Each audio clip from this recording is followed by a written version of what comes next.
Example number 4 is evaluate integration of e raised to x into 1 minus sin x upon 1 minus cos x dx. तर हे आपल्याला integration find करायचे बरोबर. तर बघा सोल्यूशन आपण इकडे लक्ष द्या. सोल्यूशन तर काय करतो आपण दिलेले इंटिग्रेशन आणि डिवाइड करतो काय दिले e raised to x बरोबर into 1 minus sin x upon 1 minus cos x. तर बघा आता इथं डिनॉमिनेटर काय दिला 1 minus cos थीटा म्हणजे आपण डिनॉमिनेटर तर सेपरेट नाही करू शकत. मग 1 minus cos theta half angle formula use करावा लागेल. मग मला सांगा 1 minus cos थीटा कोण असतो रे. 1 minus cos थीटा कोण सांगेल. 1 minus cos theta is 2 sin square theta by 2. 2 sin square theta by 2. मग डिनॉमिनेटर हाफ अँगल यूज केलाय मग न्यूमरेटरला काय करावं लागेल. तर 1 minus cos थीटाचा फॉर्म्युला अस्तित्वात नाही बरोबर. मग नुसतं आपल्याला sin थीटा काढू शकतो आपण. मग आपल्याला डबल अँगल फॉर्म्युला माहिती आहे. sin to थीटा काय असतो रे.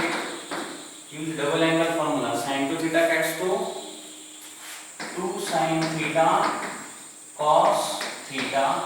मग आपल्याला काय पाहिजे sin थीटा. डबलचा हाफ करतो आपण म्हणजे 2 टू गेट कॅन्सल्ड. मग अँगलचा आपण हाफ करूया. अँगलचा हाफ केला म्हणजे sin थीटा काय मिळेल 2 sin theta by 2 cos theta by 2. 2 sin theta by 2 cos theta by 2 म्हणजे काय लिहितो I equal to integration of e raised to x into आता 1 आयडेंटिटी मायनस sin थीटा काय 2 sin theta by 2 cos theta by 2. मग replace theta by x म्हणजे काय 2 sin x by 2 into cos x by 2 upon 1 minus cos theta काय 2 sin square theta by 2 replace theta by x. कारण की example मध्ये theta पण दिलाय रे x म्हणजे येईल 2 sin square x by 2 with respect to x म्हणजे is equal to integration of e raised to x. हम काय करूया आपण आता डिनॉमिनेटर सेपरेट देऊ शकतो कारण की सिंगल टर्म केले आपण कन्वर्जन.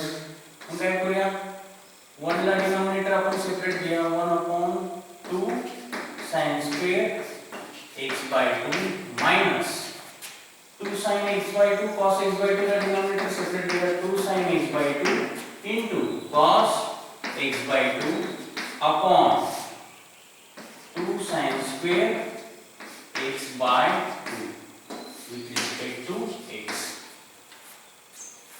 मग बघा काय integration of e raised to x as it is. आता 1 by 2 कॉन्स्टंट तसंच राहील.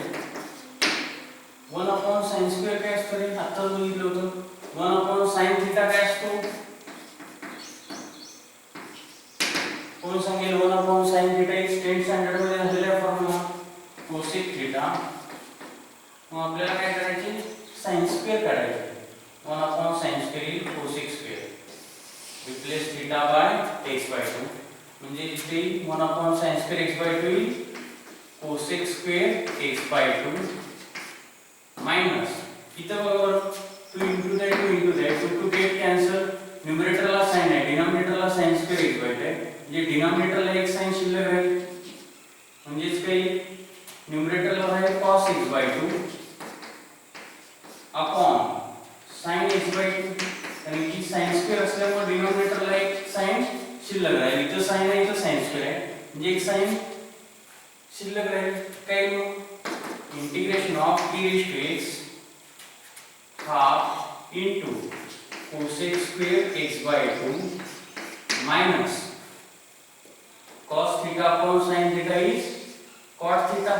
and replace theta by x by 2 with respect to x.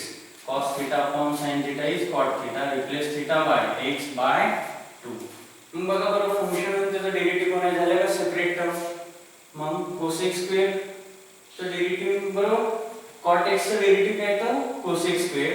मग अदर दॅन x असेल तर त्याला काय कन्सिडर करतो आपण f ऑफ x. cot चं डेरिव्हेटिव्ह असतं मायनस cosec स्क्वेअर. मग मायनस ची आपल्याला ऍडजस्टमेंट करावी लागेल.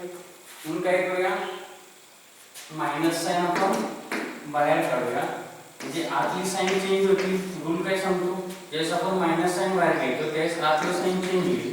म्हणजेच काय हे मायनस असा लिहिला डेरिव्हेटिव्ह अगोदर लिहिला आणि कॉन्स्टंट नंतर लिहिला.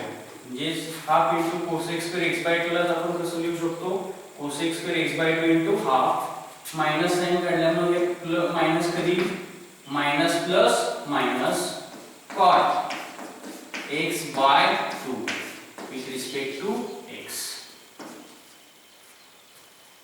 तर सिंप्लिफाय करा काय is equal to minus integration of e raise to x. तर काय करूया आता आपण cot x by 2 चे sec square x by 2 आणि अदर दॅन x असल्यामुळे परत x by 2 चे 1 by 2 बरोबर. तर आपल्याला माहिती आहे म्हणून काय करूया फंक्शन अगोदर लिहूया आणि त्याचं डेरिव्हेटिव्ह नंतर लिहूया. म्हणजेच काही cot of x by 2 minus cosec square x by 2 into 1 by 2 dx. बरोबर. आता बघा बरं इथं अजून एक ऍडजस्टमेंट करावं लागेल. तर मी फंक्शन मधलं साइन काय प्लस स्टँडर्ड साइन काय प्लस कोणती आहे लिहूया म्हणजे जी integration of e raise to x into cot of x by 2 आहे ती. तर मायनस चे ऍडजस्टमेंट काय करू शकतो रे कारण की आपल्याला प्लस लागणार आहे. म्हणजे मायनस इज प्लस मायनस काही minus cosec square x by 2 into half. तर हे मेन राउंड ब्रॅकेट आहे आणि हे आतली इनटू dx. तर बघा बघ आहे का डेरिव्हेटिव्ह इथे लिहूया रिजन. मला सांगा डेरिव्हेटिव्ह ऑफ cot x काय असतो रे minus cosec square x. Derivative of cot x काय असतो मायनस cosec स्क्वेअर x. मग derivative of cot of f of x काय येईल minus cosec square f of x into f dash x minus cosec square f of x into f dash x. तर हे असेल बरोबर. म्हणजे जो minus sine as it is हे काय रे फंक्शन आहे बरोबर ना आणि हे त्याचं काय डेरिव्हेटिव्ह आहे म्हणजे हाय f डॅश x. म्हणजे थेरम यूज करू शकतो इथं use integration of e raise to x into bracket f of x plus f dash x dx is equal to काय असतो तो सांगेल integration of e raise to x into f of x plus f dash x dx is e raised to x into f of x plus c.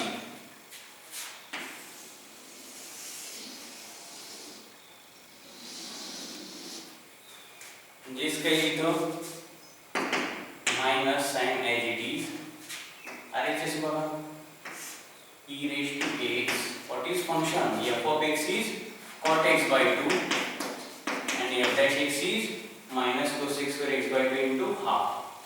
बघा बघा check करूया आपण cot of आता x by 2 काय other than x आहे म्हणून त्याला काय कन्सिडर करतो आपण f of x.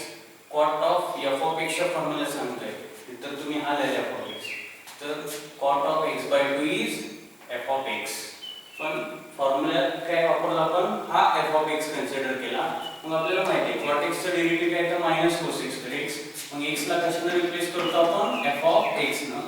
मग cot of f of x चे minus cosec square of f of x into f dash x आहे का minus cosec square f of x into f dash x. Derivative of x by 2 is 1 by 2. Hence we get minus of e raised to x into cot of x by 2 plus c which is required value of I. तर इथं आपण काय use केलं हे तर हे असं म्हणूया इथं यूज आणि replace x by f of x. तर सर्वांनी हे व्यवस्थित लिहून घ्या आणि जर कोणाला काही डाऊट असेल तर विचारा.